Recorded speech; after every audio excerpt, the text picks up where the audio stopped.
तो हेलो बच्चों, कैसे हैं आप सभी। आई होप अच्छे होंगे हर बार की ही तरह। तो बच्चों, आज हम लोग करने जा रहे हैं इलेक्ट्रिकल प्रॉपर्टीज ऑफ सॉलिड्स कि आपके जो सॉलिड्स हैं वो कैसे इलेक्ट्रिसिटी को कंडक्ट करते हैं या नहीं करते, या किसी स्पेसिफिक कंडीशन जिसमें कर सकते हैं या नहीं कर सकते। इन सब की हम लोग आज बात करेंगे और कोशिश करेंगे हमारा जो चैप्टर है आज बच्चों सॉलिड स्टेट कंप्लीट हो जाए। तो बच्चों, कंडक्टिविटी के बेसिस पर आपके तीन टाइप के सॉलिड्स हो सकते हैं, कंडक्टर्स, इंसुलेटर्स और तीसरे हैं हमारे पास में क्या, semiconductors. Conductors which conduct electricity obviously, insulator which do not conduct electricity. इसी बच्चों इंसुलेटर के अंदर आप वेरी पुअर कंडक्टर भी रख सकते हैं। Semiconductors whose properties are intermediate between conductors and semiconductors, जिनकी प्रॉपर्टीज कंडक्टर और सेमीकंडक्टर के बीच में क्या करे, वेरी करे, उन सब्सटेंसेस को, उन सॉलिड्स को हम लोग क्या कह देंगे, सेमीकंडक्टर्स। बच्चों, यहां कंडक्टिविटी की रेंज रखी गई है। कंडक्टिविटी क्या होती है, conductivity is the reciprocal of resistivity. आपको स्पेसिफिक रेजिस्टेंस या रेजिस्टिविटी के बारे में आइडिया होगा। रेजिस्टिविटी का जस्ट इनवर्स उल्टा क्या है, कंडक्टिविटी। अगर रेजिस्टिविटी आपको बताती है कि कोई भी मटेरियल कितना ऑपोज कर सकता है इलेक्ट्रिक करंट को, तो कंडक्टिविटी आपको बताती है कि कोई भी मटेरियल इलेक्ट्रिक करंट को कितना कंडक्ट कर सकता है। बच्चों, इनके कंडक्टर्स के लिए कंडक्टिविटी की रेंज होती है 10 की पावर 4 से 10 की power 7 ohm inverse metre inverse. Insulator जो है इनके लिए ये रेंज होती है 10 की पावर -20 से 10 की power -10 ohm inverse metre inverse. और सेमीकंडक्टर्स के लिए बच्चों ये रेंज है 10 की पावर -6 से 10 की power 4 ohm inverse metre inverse. अगर आप देखें कि 10 की पावर -6 से 10 की पावर -10 ये कहां गए, तो ये आपके पुअर कंडक्टर्स के लिए रेंज आ जाती है। कंडक्टर्स भी बच्चों आपके दो टाइप के होते हैं, एक मेटालिक कंडक्टर और एक electrolytic conductor. Metallic conductors obviously metals होते हैं जिनकी कंडक्टिविटी होती है फ्री इलेक्ट्रॉन्स की वजह से। मेटल जो है बच्चों इलेक्ट्रॉन को लूज कर सकते हैं और इस वजह से वो इलेक्ट्रिसिटी को कंडक्ट करते हैं। दूसरे आपके इलेक्ट्रोलाइटिक कंडक्टर्स, इनकी कंडक्टिविटी होती है फ्री आयंस की वजह से। फॉर एग्जाम्पल, अगर मेरे पास में एक आयरन रॉड है जो कि एक मेटल की रॉड है, अगर ये इलेक्ट्रिसिटी को कंडक्ट करेगी तो मैं उसे मेटालिक आपका कंडक्टर कह दूंगा। पर अगर मेरे पास में NaCl का एक को सॉल्यूशन है तो यहां पर इलेक्ट्रिसिटी को कंडक्ट किया जाएगा। पर क्यों, क्योंकि यहां NaCl के सॉल्यूशन में Na+ और Cl- जैसे फ्री आयंस मौजूद होंगे। तो ये आपके इलेक्ट्रोलाइटिक और मेटालिक कंडक्टर्स की बात हो गई। इसके अलावा बच्चों, जो टेम्परेचर को इंक्रीज जब हम लोग करते हैं तब उसका क्या असर देखने को मिलता है, उसकी हम लोग बात करते हैं। टेम्परेचर को अगर आप बढ़ा दें तो मेटालिक कंडक्टिविटी बच्चों घट जाती है, क्योंकि आपने जैसा पढ़ा होगा कि रेजिस्टेंस टेम्परेचर के डायरेक्टली प्रोपोर्शनल है। जितना ज्यादा आप क्या करते हैं, टेम्परेचर बढ़ाते हैं, रेजिस्टेंस उतना ही ज्यादा बढ़ जाता है। या कह सकते हैं जितना ज्यादा रेजिस्टेंस होता है उतना ही ज्यादा डिवाइस गर्म भी हो जाता है, टेम्परेचर उतना ही ज्यादा हो जाता है। तो टेम्परेचर मेटालिक कंडक्टिविटी के केस में इनवर्सली प्रोपोर्शनल होता है कंडक्टिविटी के। ठीक है, तो मेटालिक कंडक्टिविटी घट जाती है अगर आप टेम्परेचर को क्या कर देंगे, बढ़ा देंगे, तो क्योंकि उसका क्या बढ़ जाएगा, रेजिस्टेंस। दूसरा, अगर इलेक्ट्रोलाइटिक के केस में आपने टेम्परेचर को बढ़ाया तो बच्चों आप अगर टेम्परेचर को बढ़ाएंगे तो इलेक्ट्रोलाइट ज्यादा डिसोसिएट होगा, अपने फ्री आयंस में ज्यादा टूटेगा, और अगर ज्यादा टूटेगा तो कंडक्टिविटी को बढ़ाएगा। तो इलेक्ट्रोलाइटिक कंडक्टिविटी के केस में ये डायरेक्टली प्रोपोर्शनल होती है टेम्परेचर के।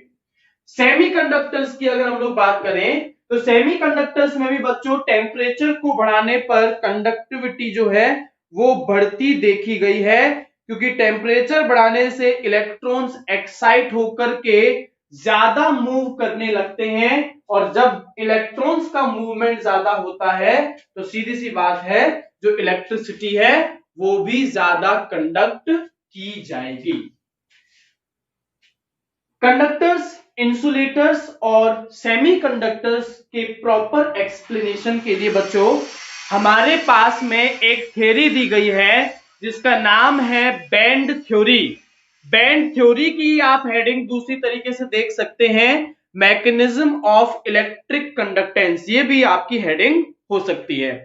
तो बच्चों अगर हम लोग बैंड थ्योरी की बात करें तो बैंड थ्योरी हमें बहुत सारे पॉइंट्स को एक्सप्लेन करती है, जैसे कि ये हमें बताती है कि किसी भी सॉलिड में जो कंडक्टिविटी होती है वो इलेक्ट्रॉन के मूवमेंट की वजह से हो सकती है ना भाई। इलेक्ट्रोलाइट में आयन की वजह से होती है, पर सॉलिड जो होते हैं आपके उनके अंदर यही कंडक्टिविटी जो है वो फ्री आयंस की वजह से देखी जाती है।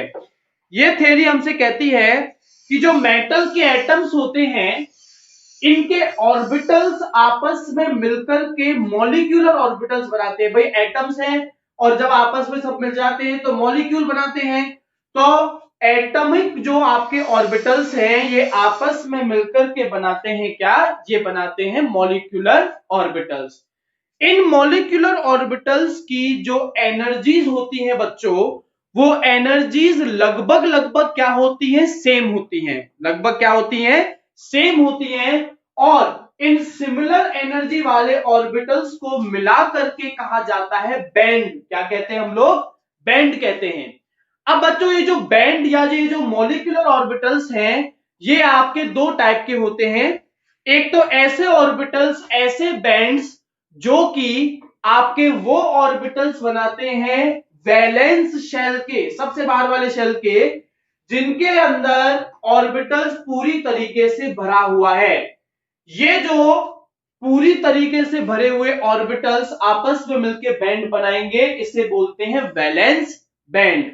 इसे हम लोग क्या बोलते हैं, वैलेंस बैंड। ध्यान रहे वैलेंस शेल, सबसे बाहर वाले शेल के वो ऑर्बिटल्स जो भरे हुए हैं वो आपस में मिलकर के कंबाइनली एक बैंड बनाते हैं जिसे हम लोग क्या कहते हैं, वैलेंस बैंड। और दूसरे ऐसे ऑर्बिटल जो या तो बच्चों खाली पड़े हैं या फिर पार्शियली फिल्ड है, आधे अधूरे भरे हुए हैं, वैलेंस शेल के ऑर्बिटल्स, सिर्फ वैलेंस शेल के ऑर्बिटल्स।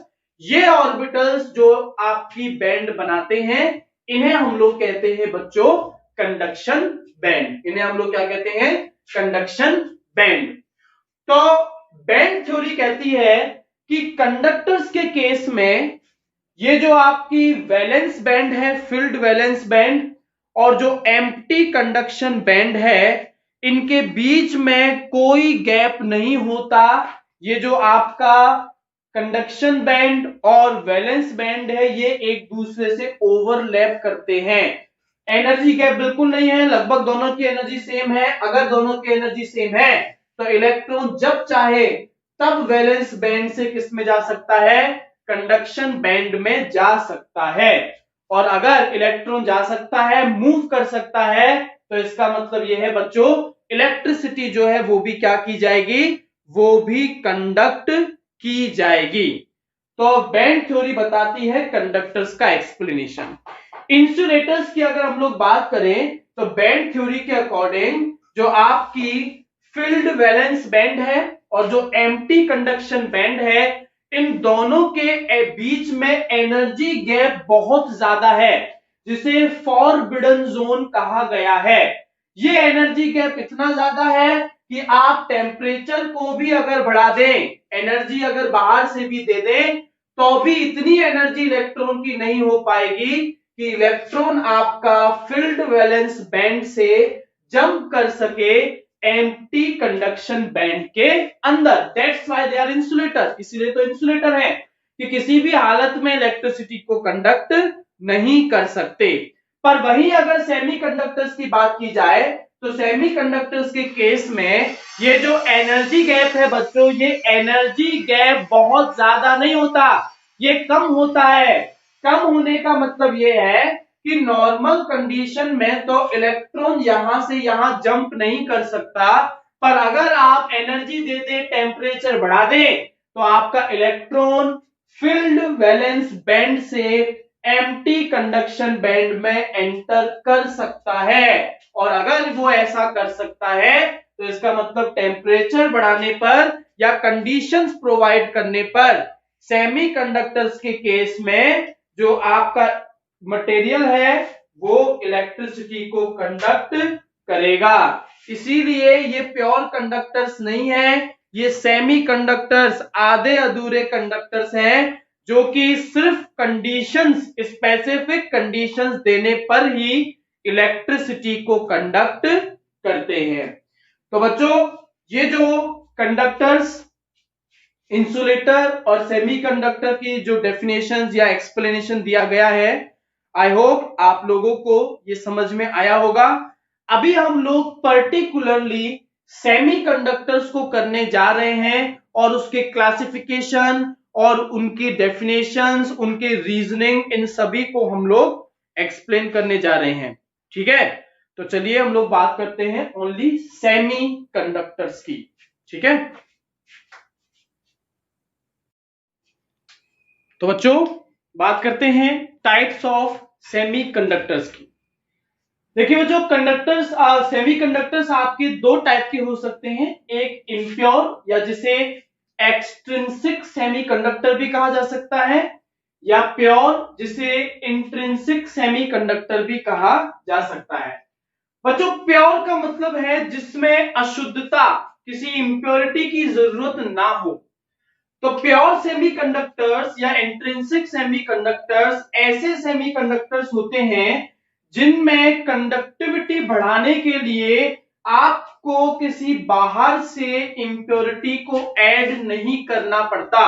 यहां नॉर्मली रूम टेम्परेचर पर मटेरियल जो है वो इलेक्ट्रिसिटी को कंडक्ट नहीं करता, पर अगर आप टेम्परेचर को बढ़ाएं तो ऐसा करने से बच्चों जो सेमीकंडक्टर के इलेक्ट्रॉन्स हैं जो अब तक अपने साथ एक दूसरे के साथ कोवैलेंट बॉन्ड्स बनाए हुए थे, अगर आप एनर्जी दें, टेम्परेचर दें, तो वो कोवैलेंट बॉन्ड्स जो है वो सारी ब्रेक हो जाएंगी, टूट जाएंगी।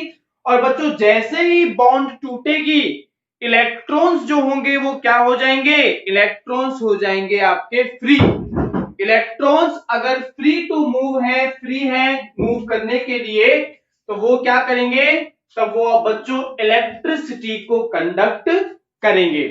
ठीक है, तो प्योर सेमीकंडक्टर्स या इंट्रिंसिक सेमीकंडक्टर्स ऐसे सेमीकंडक्टर्स हैं जिनके अंदर कंडक्टिविटी को बढ़ाया जा सकता है by only increasing the temperature.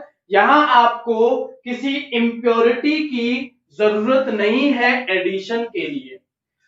दूसरी तरफ है अपने पास में इम्प्योर या फिर एक्सट्रिंसिक सेमीकंडक्टर्स।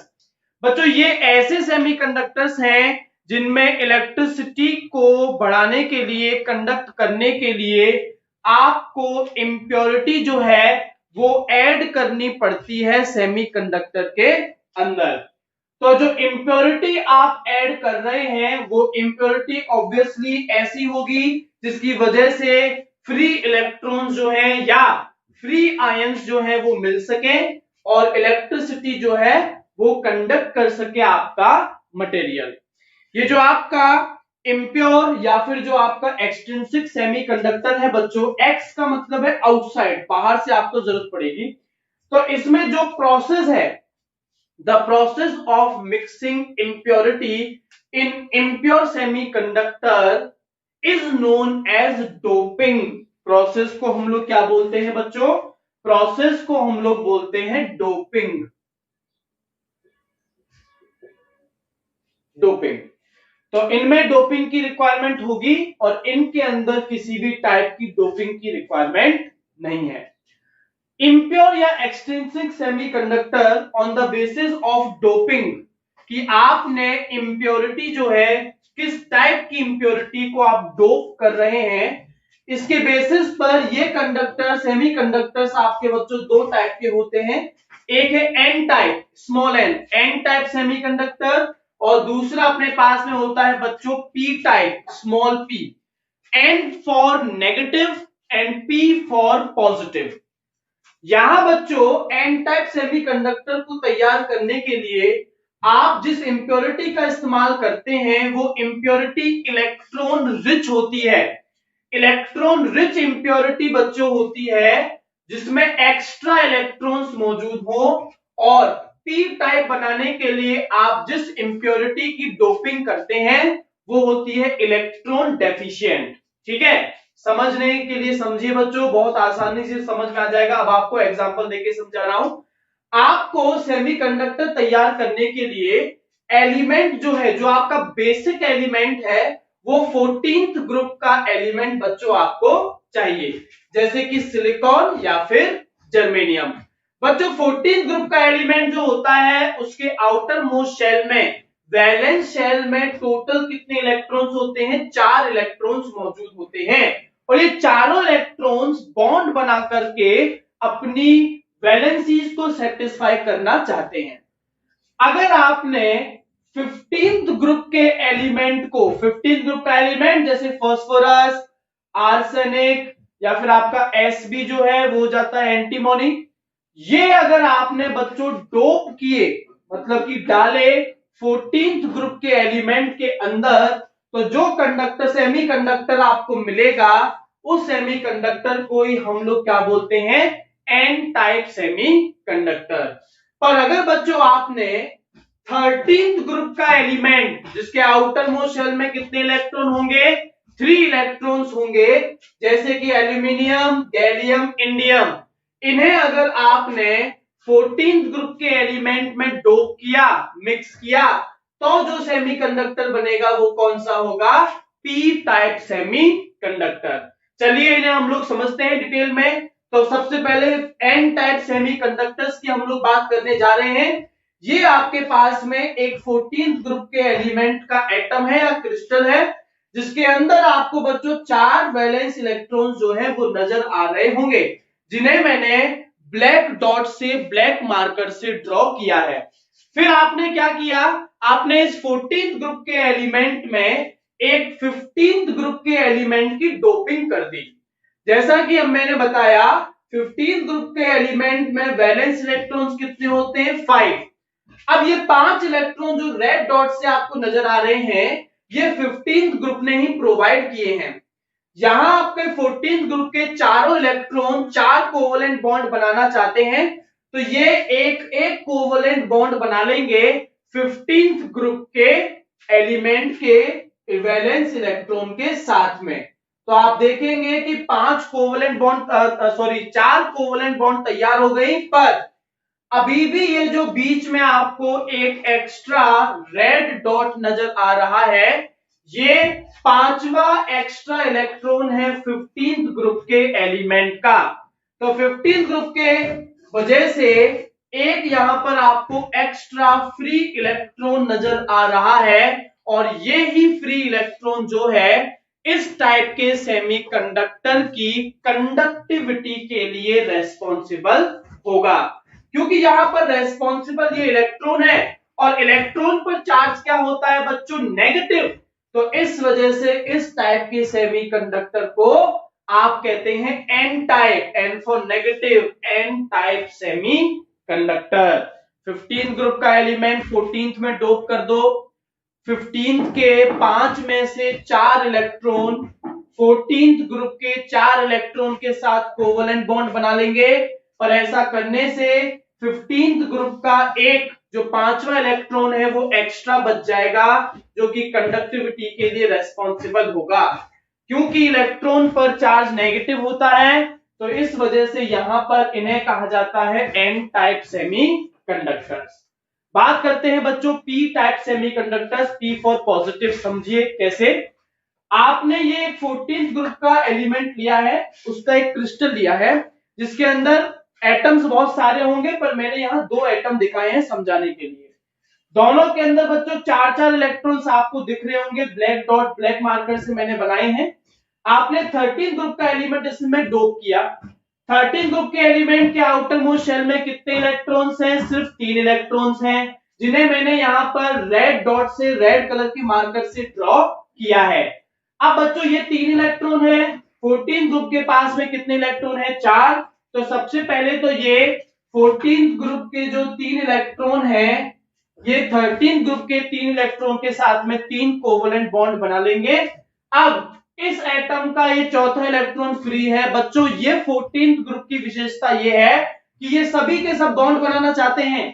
तो अब ये जो इलेक्ट्रॉन बच गया फ्री, ये भी क्या चाहेगा? बॉन्ड बनाना। पर 13 ग्रुप से तो अब इसे इलेक्ट्रॉन मिल नहीं सकता, तो ये क्या करता है? ये नेक्स्ट जो नेबरिंग एटम है, अपने ही जैसा जो दूसरा एटम है, उससे इलेक्ट्रॉन को क्या करता है बच्चों? उससे इलेक्ट्रॉन को मांग लेता है। तो जो नेबरिंग एटम है वो अपना इलेक्ट्रॉन दे चुका है इसे। आप देख रहे हैं यहां पर मैंने एक ब्लैक डॉट बना दिया है। तो यहां पर ये दोनों ब्लैक डॉट आपस में क्या कर लेंगे? शेयरिंग करने के बाद में कोवलेंट बॉन्ड बना देंगे। पर यहां से जो नेबरिंग एटम का इलेक्ट्रॉन आया था मूव करके, जब ये इलेक्ट्रॉन जो नेगेटिवली चार्ज है ट्रांसफर हो जाएगा, तो इस एटम पर जहां पर इलेक्ट्रॉन था वो जगह खाली हो जाएगी। और क्योंकि इलेक्ट्रॉन पर नेगेटिव चार्ज था और नेगेटिव चार्ज आपने बाहर निकाल दिया, तो इस पोजीशन पे चार्ज क्या आ जाएगा बच्चों? पॉजिटिव। मतलब नेबरिंग एटम जो है वो पॉजिटिवली चार्ज हो जाएगा। तो यहां पर ये जो पॉजिटिवली चार्ज, ये जो है इसको बोलते हैं होल, पॉजिटिवली चार्ज्ड होल। ये पॉजिटिवली चार्ज्ड होल या जो एटम है बच्चों, ये इलेक्ट्रिसिटी को कंडक्ट करने के लिए रेस्पॉन्सिबल होगा। अब क्योंकि यहां इलेक्ट्रिसिटी कंडक्ट हो रही है पॉजिटिवली चार्ज्ड होल की वजह से, इस वजह से इस टाइप के सेमीकंडक्टर्स को कहा जाता है P type semiconductor, P for positive. तो बच्चों ये हमने देखा कि आपके टाइप्स ऑफ सेमीकंडक्टर्स कितने होते हैं, कैसे उन्हें क्लासिफाई किया जाता है, कैसे उसमें आपको एग्जाम्पल डालने हैं, कैसे आपको इम्प्योर या प्योर की डेफिनेशन देनी है। बहुत इजी है आपका सेमीकंडक्टर। आपके फिजिक्स में भी बच्चों पीएन जंक्शन आप पढ़ेंगे या पीएन डायोड पढ़ेंगे, वहां आप ये सेमीकंडक्टर्स को ही पढ़ेंगे। आप लोग नोट से एप्लीकेशंस ऑफ सेमीकंडक्टर्स देख सकते हैं, जो टोटल पूरी तरह से थ्योरेटिकल है। तो आप लोगों को अगर आप नोट्स बना रहे हैं तो बच्चों यहां इस हेडिंग के बाद में आपको एप्लीकेशंस ऑफ सेमीकंडक्टर्स को लिखना है। आगे बढ़ते हैं और अभी हम लोग करने जा रहे हैं मैग्नेटिक प्रॉपर्टीज ऑफ सॉलिड्स। अभी तो हमने की इलेक्ट्रिकल प्रॉपर्टीज ऑफ सॉलिड्स, अब हम लोग करेंगे बच्चों मैग्नेटिक प्रॉपर्टीज ऑफ सॉलिड्स। तो बच्चों magnetic properties of solids, magnetic properties को समझने से पहले मैग्नेटिक मोमेंट की बात करते हैं। मैग्नेटिक मोमेंट जिसका मैथमेटिकल फॉर्मूला है root N multiply by N plus 2, unit है BM Bohr's magneton, where N is number of unpaired electrons, कि आपके एक सॉलिड के एटम में कितने अनपेयर्ड इलेक्ट्रॉन्स प्रेजेंट हैं, उसके हिसाब से हम लोग डिसाइड करते हैं कि उस सॉलिड या उस सॉलिड के एटम का मैग्नेटिक मोमेंट जो है वो कितना आएगा। और उसके लिए अनपेयर्ड इलेक्ट्रॉन जो है वो हमें पता होना चाहिए, अनपेयर्ड ही, पेयर्ड नहीं। क्योंकि बच्चों आपको पता होगा कि पाउलीज एक्सक्लूजन प्रिंसिपल 11th में आपने पढ़ा था, जो कहता है कि एक ऑर्बिटल जो है उसके अंदर जो 2 इलेक्ट्रॉन्स फिल किए जाते हैं उन दोनों की स्पिन कभी सेम नहीं हो सकती, अपोजिट डायरेक्शन में होती है। तो अगर आपके पेयर्ड इलेक्ट्रॉन्स हैं तो वो तो एक दूसरे के स्पिन को या मैग्नेटिक मोमेंट को कैंसिल आउट कर देंगे, क्योंकि दोनों की ही डायरेक्शन क्या है? अपोजिट है। तो इस वजह से यहां सिर्फ अनपेयर्ड इलेक्ट्रॉन की बात की जाएगी। इलेक्ट्रॉन जब एक एटम के अंदर प्रेजेंट होता है तो बच्चों वो न्यूक्लियस के चारों तरफ रिवॉल्व करता रहता है। इलेक्ट्रॉन खुद एक छोटे से मैग्नेट की तरह काम करता है, या कोई चार्ज आयन खुद एक मैग्नेट की तरह काम करता है। तो इलेक्ट्रॉन जो एक मैग्नेट है छोटा सा, वो यहां पर क्या कर रहा है? न्यूक्लियस के चारों तरफ रिवॉल्व कर रहा है। और दूसरा वो अपने ओन खुद के एक्सिस पर बच्चों रोटेट भी करता है, जैसे आपकी पृथ्वी है सूरज के चारों तरफ रिवॉल्व भी करती है, और आप अपने एक्सिस पर भी क्या करती है, रोटेट भी करती है। पर अगर आप देखें तो पृथ्वी में रिवॉल्यूशन की वजह से चेंज होते हैं सीजन, और रोटेशन की वजह से दिन और रात जो है वो बदलते हैं। पर बच्चों रिवॉल्यूशन का टाइम बहुत लंबा होता है, इस वजह से आपको चेंज जो है वो बहुत ही कम नजर आता है। जैसे कि आज आपके पास में गर्मी है, कल भी गर्मी ही लगेगी, परसों भी गर्मी लगेगी। हालांकि पृथ्वी बहुत धीमे धीमे क्या कर रही है, रिवॉल्व कर रही है। तो ऐसा करने पर सीजन्स भी धीमे धीमे करके चेंज होते हैं। तो इसी तरीके से इस कॉन्सेप्ट को यहां लगाया जाए तो रिवॉल्यूशन की वजह से जो मैग्नेटिक मोमेंट बच्चों क्रिएट होता है, वो मैग्नेटिक मोमेंट बहुत ही छोटा होता है। तो उसे हम लोग क्या कर देते हैं, नेग्लेक्ट कर देते हैं। और जो मैग्नेटिक मोमेंट रह जाता है इलेक्ट्रॉन का, वो सिर्फ किसकी वजह से रह जाता है, उसके रोटेशन की वजह से। ठीक है बच्चों, तो मैग्नेटिक मोमेंट या रेस्पॉन्स टुवर्ड्स मैग्नेटिक फील्ड, एक सॉलिड को जब आप मैग्नेटिक फील्ड में रखेंगे तो वो कैसा रेस्पॉन्स देगा, क्या करेगा, इसके बेसिस पर हम लोग बच्चों 5 तरीके के मटेरियल्स या 5 तरीके के सॉलिड पढ़ेंगे, जिनमें से 2 टाइप के सॉलिड आप 11th क्लास में पढ़ चुके हैं।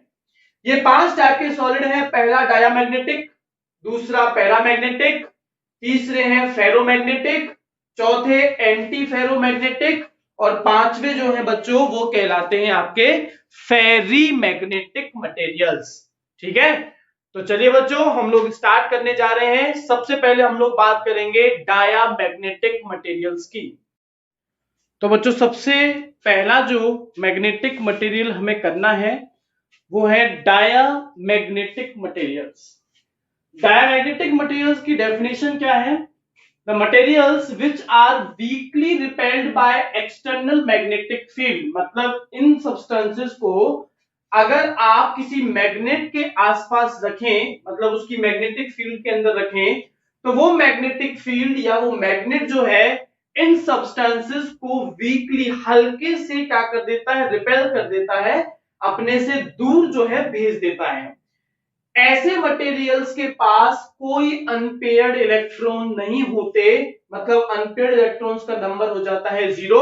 और अगर बच्चों अनपेयर्ड इलेक्ट्रॉन्स का नंबर 0 है तो मैग्नेटिक मोमेंट के फॉर्मूला में आप वैल्यू पुट करेंगे तो मैग्नेटिक मोमेंट भी कितना आएगा, 0 ही आएगा।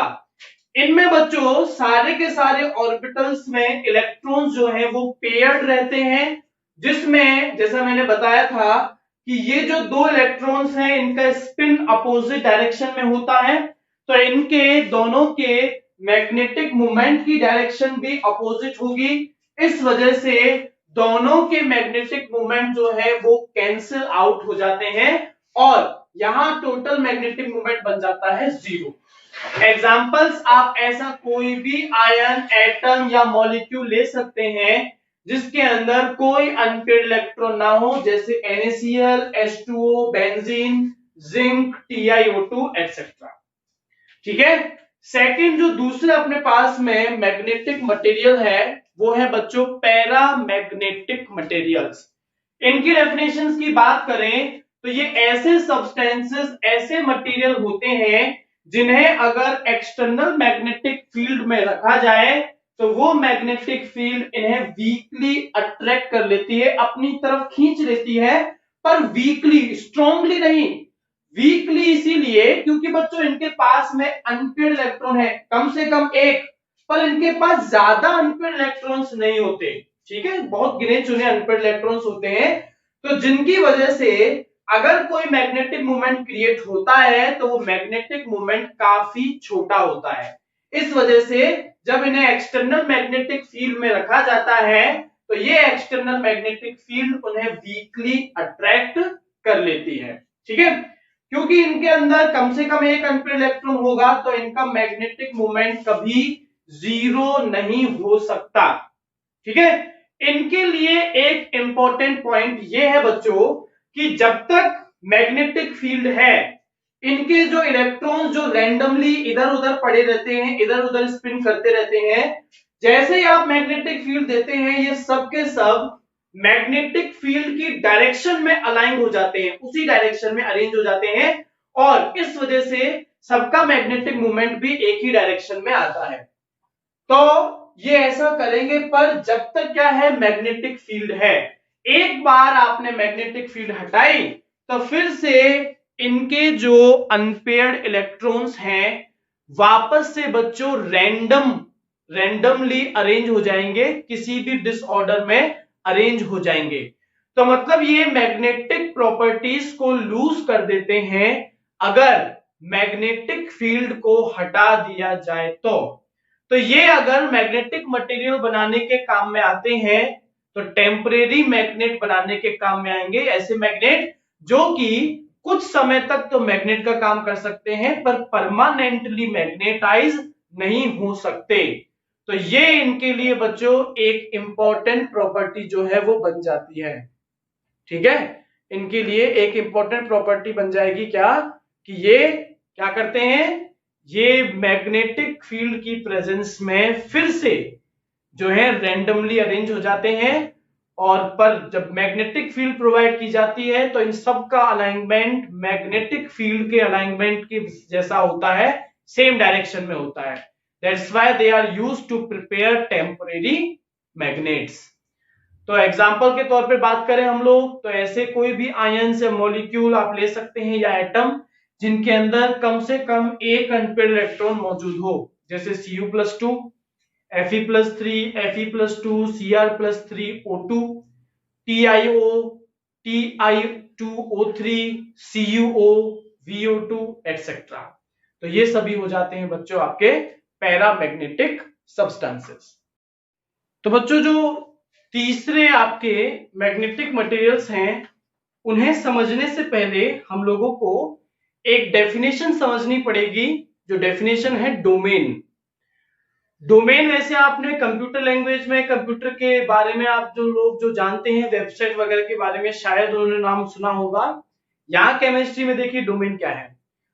कुछ सॉलिड्स के केस में मेटल आयंस जो होते हैं वो बच्चों एक साथ एक ग्रुप बना लेते हैं और खुद एक छोटे से टाइनी मैग्नेट की तरह काम करने लग जाते हैं। इलेक्ट्रॉन्स की बात नहीं हो रही है, आयंस की बात हो रही है। तो ये जो ग्रुप है मेटालिक आयंस का, जो टाइनी मैग्नेट की तरह बिहेव करने लग जाता है, इसी को हम लोग क्या कह देते हैं, डोमेन कह देते हैं। ठीक है, डोमेन एक छोटा सा खुद एक टाइनी मैग्नेट है। बात करते हैं हम लोग तीसरे मैग्नेटिक मटेरियल की, जो है फेरोमैग्नेटिक मटेरियल। बच्चों इनकी डेफिनेशन ये है कि अगर आप इन्हें एक्सटर्नल मैग्नेटिक फील्ड के अंदर रखें तो एक्सटर्नल मैग्नेटिक फील्ड इन्हें स्ट्रांगली अट्रैक्ट कर लेती है, और ऐसा इसीलिए क्योंकि इनके पास काफी सारे अनपेयर्ड इलेक्ट्रॉन्स जो हैं वो पाए जाते हैं, पैरामैग्नेटिक मटेरियल से काफी ज्यादा। तो इस केस में क्या होता है, ये जो मैग्नेटिक मटेरियल है इसमें आपके पास मैग्नेटिक मोमेंट जो है वो काफी ज्यादा आता है इसके मुकाबले, पैरामैग्नेटिक के मुकाबले। तो इस वजह से इनका जो मैग्नेटिक मोमेंट है वो भी पैरामैग्नेटिक के मुकाबले क्या आएगा, काफी ज्यादा आएगा। तो जो आपको अभी डेफिनेशन बताई है डोमेन की, इनके जो डोमेन्स होते हैं, जो सारे डोमेन्स होते हैं बच्चों, वो मैग्नेटिक फील्ड के अंदर सारे डोमेन्स एक डायरेक्शन में मैग्नेटिक फील्ड की डायरेक्शन में अलाइन हो जाते हैं। ठीक है, ध्यान रखना, यहां डोमेन्स है, यहां इलेक्ट्रॉन नहीं कह रहे हम लोग क्या कह रहे हैं, डोमेन कह रहे हैं। तो यहां डोमेन जो है, सारे के सारे डोमेन्स मैग्नेटिक फील्ड की प्रेजेंस में सेम डायरेक्शन में अलाइन हो जाएंगे, अरेंज हो जाएंगे, आप डायग्राम में देख सकते हैं, और इस वजह से इनका मैग्नेटिक मोमेंट काफी ज्यादा आता है। ठीक है, और इनकी एक स्पेशल प्रॉपर्टी ये है कि अगर आप एक्सटर्नल मैग्नेटिक फील्ड को हटा भी दें तो भी इनके डोमेन्स जो हैं एक ही डायरेक्शन में अलाइन रहते हैं। मतलब मैग्नेटिक फील्ड की एब्सेंस में भी ये फेरोमैग्नेटिक मटेरियल्स जो हैं वो अपनी मैग्नेटिक प्रॉपर्टीज को दिखाते हैं। इसीलिए इनका इस्तेमाल परमानेंट मैग्नेट्स बनाने के लिए किया जाता है। जबकि पैरामैग्नेटिक में आपने देखा कि भाई आपने मैग्नेटिक फील्ड हटा दी तो वहां पर जो थे वो रेंडमाइज हो जाते थे आपके इलेक्ट्रॉन्स, जबकि यहां पर ऐसा कुछ नहीं होगा। इसीलिए परमानेंट मैग्नेट्स अगर बनाने हैं तो फेरोमैग्नेटिक मटेरियल का यूज करो, और टेम्परेरी मैग्नेट अगर बनाने हैं तो पैरामैग्नेटिक मटेरियल का आप इस्तेमाल कीजिए। एग्जाम्पल हो जाएगा बच्चों आपके पास में फेरोमैग्नेटिक का आयरन, कोबाल्ट, निकल या गैडोलियम, जीडी जो है गैडोलियम को बोलते हैं, या फिर CrO2। तो बच्चों ये आपका तीसरा मैग्नेटिक मटेरियल था, फेरोमैग्नेटिक मटेरियल। तो बच्चों अपने पास आखिरी जो दो मैग्नेटिक मटेरियल्स हैं वो है एंटी फेरोमैग्नेटिक एंड फेरीमैग्नेटिक सब्सटेंस। बच्चों एंटी फेरोमैग्नेटिक सब्सटेंसेस जो हैं वो फेरोमैग्नेटिक का जस्ट अपोजिट हैं। अगर फेरो के अंदर सारे डोमेन सेम डायरेक्शन में अलाइन हो गए थे तो एंटी फेरोमैग्नेटिक के अंदर डोमेन्स कंपनसेटरी वे में अलाइन होते हैं इक्वली, मतलब पैरेलल और एंटी पैरेलल डायरेक्शंस में ये अलाइन होते हैं इक्वली, मतलब जितने आपके पैरेलल्स होंगे उतने ही बच्चों आपके एंटी पैरेलल डोमेन्स भी पाए जाएंगे। तो यहां पर डोमेन एक दूसरे के मैग्नेटिक मोमेंट को कैंसिल कर रहा है, इलेक्ट्रॉन्स नहीं। तो इस वजह से आपने देखा डायग्राम में एक डोमेन ऊपर एक नीचे, एक ऊपर एक नीचे, तो इस तरीके से ये equally parallel and anti parallel direction में अलाइन होते हैं और एक दूसरे के मैग्नेटिक मोमेंट को ये कैंसिल आउट करते जाते हैं। एग्जाम्पल बच्चों आपके लिए हो सकता है MnO या MnO2 या फिर Mn2O3। पांचवा और जो आखिरी मैग्नेटिक मटेरियल है हमारे पास वो है फेरी मैग्नेटिक मटेरियल। इसमें बच्चों डोमेन्स अलाइन होते हैं parallel and anti parallel direction के अंदर, पर अनइक्वली, मतलब कि पैरेलल और एंटी पैरेलल का नंबर जो है वो इक्वल नहीं होगा। आप डायग्राम में देख सकते हैं पैरेलल एंटी पैरेलल है, पर आपको ज्यादातर वो नजर आएंगे जिनकी डायरेक्शन ऊपर है। तो इस वजह से इनका मैग्नेटिक मोमेंट जो है वो जीरो नहीं आता। ठीक है बच्चों, एग्जाम्पल आपके लिए हो जाएगा Fe3O4 Mg या फिर Fe2O3। और बच्चों जाते जाते नोट है जो आपके लिए एक्स्ट्रा पॉइंट्स साबित होंगे कि अगर आप फेरी मैग्नेटिक सब्सटेंसेस जो हैं इन्हें स्ट्रांगली हीट कर दें, गर्म कर दें, तो ऐसा करने से इनके जो डोमेन्स या जो इलेक्ट्रॉन्स हैं वो रैंडमाइज हो जाते हैं। रैंडमाइज होने का मतलब ये है कि वो पैरामैग्नेटिक मटेरियल्स के जैसी प्रॉपर्टीज को शो करने लग जाते हैं। एग्जाम्पल के तौर पर अगर Fe3O4 जो है इसे आप रूम टेम्परेचर पर गर्म करें तो ये फेरी मैग्नेटिक सब्सटेंस बना रहता है, पर अगर आप इसे 850 केल्विन तक गर्म कर दें तो ये पैरामैग्नेटिक सब्सटेंस में कन्वर्ट हो जाता है। इसी तरीके से V2O5 या फिर NiO, इन्हें आप 345 केल्विन पर गर्म करें तो ये भी पैरामैग्नेटिक सब्सटेंस में कन्वर्ट हो जाएंगे। और CrO2 अगर इसे आप 390 केल्विन पर गर्म करें तो बच्चों ये भी पैरामैग्नेटिक सब्सटेंस में कन्वर्ट हो जाएगा। तो ये बच्चों अपनी जो चैप्टर है अपना chapter first the solid state, वो बच्चों यहीं पर ओवर होता है। इसकी डीपीपी या इंटेक्स क्वेश्चन है जो भी प्रैक्टिस के लिए आप बुक अगर कोई सॉल्व कर रहे हैं तो आप उसे सॉल्व कर दीजिएगा। और हम लोग अपनी आज की क्लास को यहीं पर बच्चों खत्म करते हैं। नेक्स्ट क्लास में फिजिकल केमिस्ट्री का एक और चैप्टर और सबसे बड़ा चैप्टर फिजिकल केमिस्ट्री का हम लोग लेकर के आएंगे जिसका नाम है सॉल्यूशंस। तो चलिए मैं आपसे मिलूंगा नेक्स्ट क्लास में। Thank you.